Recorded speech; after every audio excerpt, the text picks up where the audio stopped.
আজ বাংলাদেশের ইতিহাসে এক উল্লেখযোগ্য দিন, যে দিনে দেশের মানুষ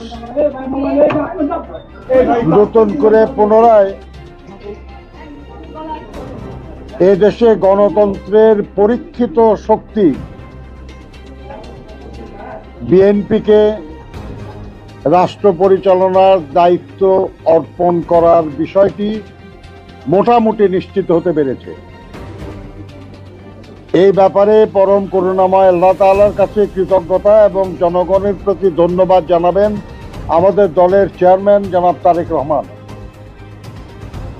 আমি ওইদিকে না যেয়ে আপনারা যারা সংবাদকর্মী ভাই ও বোনেরা আছেন তাদেরকে ধন্যবাদ জানাতে চাই যে আপনাদের মাধ্যমে আমাদের কথা, আমাদের কাজ, আমাদের ভবিষ্যৎ আমরা শব্দ নয় সত্য বলি, আমরা গুজব নয় খবর দেই, সদা জাগ্রত আমাদের চোখ, খবর আগে, সত্য সবার আগে।